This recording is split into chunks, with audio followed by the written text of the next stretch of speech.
पाठ था। आज का पाठ है हमारा पाठ 16 दिमागी पेज। यह हमारा एक्टिविटी का पाठ है। स्टूडेंट्स, यह भी एक कहानी है। आइए जानते हैं कि इस कहानी में हम क्या पढ़ेंगे। यह पाठ पंचतंत्र की कहानियों में से संकलित है।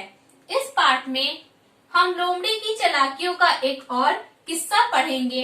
प्राचीन समय में राजकुमारों को पढ़ाने और शिक्षा देने के लिए विष्णु शर्मा नामक ब्राह्मण ने इसी प्रकार की अनेक कथाएं लिखी, जिनमें पशुओं द्वारा जीवन संबंधी पाठ पढ़ाए गए हैं। तो बच्चों, यह पंचतंत्र की कहानियों में से ही संकलित है। पंचतंत्र की कहानियां इसे विष्णु शर्मा नामक एक ब्राह्मण ने लिखा था। और इसे उन्होंने क्यों लिखा था? इसे उन्होंने राजकुमारों को शिक्षा देने के लिए लिखा था। इसमें बहुत सारे पशुओं के माध्यम से उन्हें जीवन में किस प्रकार घटनाएं घटनी है, हमें किस प्रकार उनसे निकलना चाहिए, इसके बारे में बताया गया है। तो आइए अब हम इस कहानी को पढ़ते हैं और जानते हैं कि इस कहानी में क्या है। लाली लोमड़ी की चालाकियों से जंगल के सभी जानवर परेशान थे। सभी जानवर अपनी अपनी शिकायतें लेकर राजा शेर सिंह के पास पहुँचे। राजा शेर सिंह भी लाली की चालाकी को जानने परखने के लिए उत्सुक उठे। उन्होंने हरकारे तोते द्वारा लाली को दरबार में उपस्थित होने का आदेश पहुंचाया। तो स्टूडेंट्स, यहाँ पर एक लोमड़ी है, उसका नाम है लाली, और उसकी चालाकियों से जंगल के सभी जानवर बहुत ही परेशान हो जाते। तब वह जंगल के राजा शेर सिंह के पास जाते हैं और उससे अपनी समस्याएं बताते हैं। तो स्टूडेंट्स, शेर सिंह भी लाली की चालाकियों को जानने के लिए उत्सुक हो जाते हैं और वह हरकारे तोते से कहते हैं कि तुम जाकर लाली लोमड़ी को इस सभा में उपस्थित होने का आदेश दो। निश्चित समय पर लाली लोमड़ी राजा शेर सिंह के सामने उपस्थित हुई। राजा ने कहा, हमने सुना है कि तुम बहुत चतुर हो। क्या यह बात सच है कि तुम किसी को भी अपनी बुद्धिमानी से चकमे में डाल सकती हो, बुद्धू बना सकती हो? तो स्टूडेंट्स, जिस समय पर राजा ने लाली लोमड़ी को बुलाया था, वह उसी समय पर वहां पहुंचती है। तब शेर सिंह यानी राजा कहता है कि मैंने सुना तुम बहुत चतुर हो, बहुत बुद्धिमान हो, तुम किसी को भी मूर्ख बना सकती हो। क्या यह बात सच है? तो आइए आप जानते हैं कि लोमड़ी क्या कहती है। सब आपका आशीर्वाद है महाराज। वैसे मैं किसी को भी चकमे में नहीं डालती, किसी को उल्लू नहीं बनाती। सब जानवर अपने आप बुद्धू बन जाते हैं, तो मैं क्या कर सकती हूँ? हाथ जोड़कर लोमड़ी ने निवेदन किया। जब राजा ने उससे इस प्रकार प्रश्न किया, तब लोमड़ी कहती है, मैं किसी को भी मूर्ख नहीं बनाती हूँ। सभी जानवर खुद ही मूर्ख बन जाते हैं, तो इसमें मैं क्या कर सकती हूँ? उसने हाथ जोड़कर निवेदन करते हुए राजा से कहा। फिर भी हम यह देखना चाहते हैं कि तुम दूसरे जानवरों को कैसे उल्लू बना देती हो। आप तो हमारे अन्नदाता हैं महाराज, भला आपको कोई चकमा कैसे दे सकता है? फिर भी आपका आदेश मेरे सिर माथे। मैं आपके आदेश का पालन करूंगी, लेकिन इस समय मैं कोई कर्तव्य नहीं दिखा सकती, मजबूर हूँ महाराज। असल में महाराज, मेरे पास दो तरह की अक्ल है। मेरे पास एक तो सामान्य बुद्धि है, जिससे मैं अपना जीवन यापन करती हूँ, अपनी रक्षा करती हूँ। दूसरी वह जिसे मैं दूसरों को चकमा देने के काम में लाती हूँ। यहाँ आते समय मुझे यह मालूम नहीं था कि मुझे दूसरी अक्ल का प्रयोग करना पड़ेगा, इसीलिए मैं उसे साथ लेकर नहीं आई। यदि आपकी आज्ञा हो तो मैं घर जाकर अपनी दूसरी अक्ल ले आऊं। तो स्टूडेंट्स, जब वह कहती है कि मैं किसी को भी चकमा नहीं देती हूँ, किसी को मूर्ख नहीं बनाती हूँ, जानवर अपने आप ही बन जाते हैं, तब शेर सिंह कहता है कि फिर भी हम देखना चाहेंगे कि तुम कैसे दूसरों को मूर्ख बना देती हो। तो स्टूडेंट्स, लाली लोमड़ी कहती है कि महाराज, आप तो हमारे अन्नदाता हैं, आपके आदेश का पालन अवश्य होगा, लेकिन इस समय मैं कोई भी कर्तव्य नहीं दिखा सकती। मुझे क्षमा करिए, मैं मजबूर हूँ, क्योंकि मेरे पास दो अक्लें हैं। एक अक्ल से मैं अपना जीवन यापन करती हूँ और दूसरी अक्ल से मैं अन्य जानवरों को चकमा देती हूँ। इस समय आते वक्त यहाँ पर मुझे यह नहीं मालूम था कि मुझे यहाँ पर दूसरी अक्ल का प्रयोग करना होगा, इसीलिए मैं उसे घर पर रख कर आई हूँ। अगर आपकी आज्ञा हो तो मैं घर जाकर अपनी दूसरी अक्ल लेकर आऊँ। इसके आगे क्या होता है, आइए जानते हैं। लाली लोमड़ी के इस कथन पर सभी जानवरों को बड़ा आश्चर्य हुआ। उस दिन पहली बार उनको यह पता चला कि लाली के पास दो अक्लें हैं। दूसरी अक्ल की बात सुनकर राजा शेर सिंह को भी उत्सुकता हुई। उन्होंने लाली लोमड़ी को तुरंत घर जाकर दूसरी अक्ल लाने की आज्ञा दी। आज्ञा पाते ही लाली बड़ी तेजी से दरबार से बाहर निकल गई। तो स्टूडेंट, जब लाली लोमड़ी ने कहा कि मेरे पास दो अक्लें हैं, यह बात सुनकर सभी जानवर हैरान हो गए। उन्हें पहली बार पता चला कि लाली लोमड़ी के पास दो अक्लें हैं। तो स्टूडेंट, दूसरी अक्ल के बारे में सुनकर राजा शेर सिंह को भी बहुत ही उत्सुकता हुई और उन्होंने तुरंत लाली लोमड़ी को कहा, तुम घर जाकर अपनी दूसरी अक्ल को लेकर आ सकती हो। तो लाली लोमड़ी बहुत तेजी से दरबार से बाहर चली जाती है। तो स्टूडेंट्स, आइए जानते हैं कि इसके आगे क्या हुआ।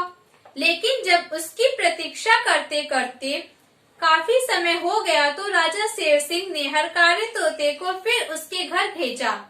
हरकारे ने लौटकर बतलाया कि लाली लोमड़ी घर पर नहीं मिली। राजा शेर सिंह को बड़ा क्रोध आया। उन्होंने महामंत्री चीताराम को आदेश दिया कि अगले दिन किसी भी तरह उस धूर्त लोमड़ी को मेरे पास लाया जाए। अगले दिन लाली को राजा के सामने पेश किया गया। तो स्टूडेंट्स, लाली लोमड़ी दरबार से चली जाती है अपनी दूसरी अक्ल को लाने के लिए। उसके बाद वहाँ पर जितने उपस्थित जानवर थे वो काफी देर तक इंतजार करते हैं, लेकिन लोमड़ी नहीं आती है। तब राजा शेर सिंह फिर से हरकारे तोते को भेजते हैं उसके घर पर और वह जाता है। वहां से वह वापस जब आता है तो वह बताता है कि लाली लोमड़ी घर पर नहीं है। तो यह सुनकर राजा शेर सिंह को बहुत ही गुस्सा आता है। वह अपने महामंत्री चीता से कहता है कि अगले दिन तुम किसी भी हालत में उस चालाक लोमड़ी को मेरे सामने उपस्थित करो। फिर दूसरे दिन लाली लोमड़ी को राजा के सामने प्रस्तुत किया जाता है। आइए जानते हैं इसके बाद क्या हुआ। लाली लोमड़ी, तुमने हमें धोखा दिया। तुम दूसरी अक्ल लाने के बहाने झूठ बोलकर यहाँ से चली गई। हम सब यहाँ तुम्हारी प्रतीक्षा करते रहे। इसके लिए तुम्हें कड़े से कड़ा दंड भुगतना पड़ेगा। शेर सिंह ने क्रोध से उफनते हुए कहा। जब लाली लोमड़ी को शेर सिंह के सामने प्रस्तुत किया गया तब शेर सिंह कहता है कि लाली लोमड़ी, तुमने हम सभी को धोखा दिया है। तुम दूसरी अक्ल को लाने के बहाने झूठ बोलकर यहाँ से चली गई। हम लोगों ने काफी देर तक तुम्हारी प्रतीक्षा की। यह बहुत ही बड़ा अपराध है। तो स्टूडेंट्स, शेर गुस्से में कहता है कि इसके लिए तुम्हें दंड भुगतना पड़ेगा। आइए जानते हैं कि लाली ने क्या उत्तर दिया। लाली लोमड़ी हाथ जोड़कर बोली, महाराज, मैंने तो आपकी ही आज्ञा का पालन किया था। वह कैसे? राजा ने पूछा। लाली लोमड़ी ने उत्तर दिया, महाराज, आप ही ने तो कल मुझे अपनी चतुराई दिखाने के लिए आदेश दिया था। आप स्वयं यह देखना चाहते थे कि मैं कैसे दूसरे जानवरों को चकमा देती हूँ। बस यही दिखाने के लिए तो मैंने दूसरी अक्ल की बात की थी। वैसे किसी के पास भी दो तरह की अक्ल नहीं होती, यह बात तो सभी जानते हैं। लेकिन आपने भी मेरी बात पर ध्यान दिए बिना मुझे दूसरी अक्ल लाने का आदेश दे दिया। तब मैं क्या करती?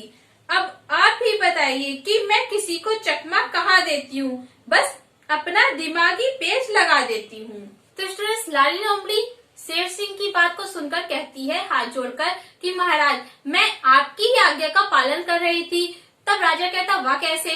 तब वह कहती है कि कल आपने ही मुझे अपनी चतुराई दिखाने के लिए कहा था, तो मैंने अपनी दूसरी अक्ल होने की बात कहकर वहाँ से गई। आपको पता ही है कि किसी के पास भी दो तरह की अक्ल नहीं होती है, लेकिन फिर भी आपने मेरी बात पर बिना ध्यान दिए मुझे दूसरी अक्ल लाने के लिए भेज दिया। तो अब आप ही बताइए, मैं कहाँ किसी को चकमा देती हूँ? मैं सिर्फ अपना दिमागी पेच लगाती हूँ। लाली लोमड़ी की इस बात को सुनकर राजा शेर सिंह जोर जोर से हंसने लगे और उनके साथ वहाँ उपस्थित सभी जानवर भी हंसने लगे। सभी बोल रहे थे, दिमागी पेच, दिमागी पेच। तो स्टूडेंट्स, लाली लोमड़ी की बात को सुनकर राजा शेर सिंह हंसने लगते हैं और उनके साथ वहाँ पर जितने भी जानवर उपस्थित रहते हैं वह भी हंसने लगते हैं और सभी कहते हैं दिमागी पेश, दिमागी पेश। तो स्टूडेंट्स, देखा किस प्रकार लोमड़ी ने अपनी चालाकी से राजा शेर सिंह को भी बुद्धू बना दिया। बच्चों, किसी के पास भी दो तरह की अक्लें नहीं होती हैं, एक ही अक्ल होती है। हाँ, यह बात और है कि वह अपनी अक्ल का कैसे प्रयोग करता है और कितना प्रयोग करता है। तो यहाँ पर लाली लोमड़ी ने अपनी अक्ल का प्रयोग करके राजा शेर सिंह को भी मूर्ख बनाया और ऐसे ही वह सभी जानवरों को हमेशा मूर्ख बनाती रहती है। तो स्टूडेंट्स, यह थी कहानी। आई होप आपको यह कहानी पसंद आई होगी। तो स्टूडेंट्स, कहानी को जानने के बाद आइए अब हम इस पाठ के शब्दार्थ को जानते हैं। तो आपकी बुक में पेज नंबर 96 पर जो शब्दार्थ दिए गए आपको उन्हें ही याद करना है। इसमें पहला शब्दार्थ है आपका तो स्टूडेंट उत्सुक। उत्सुक का अर्थ होता है जानने को इच्छुक। परखने, परखने का अर्थ होता है जांचना। बुद्धिमानी, बुद्धिमानी का अर्थ होता है होशियारी। आदेश, आदेश का अर्थ होता है हुक्म। अन्नदाता, अन्नदाता का अर्थ होता है अन्न देने वाला। प्रतीक्षा, प्रतीक्षा का अर्थ होता है इंतजार। आश्चर्य, आश्चर्य का अर्थ होता है हैरानी।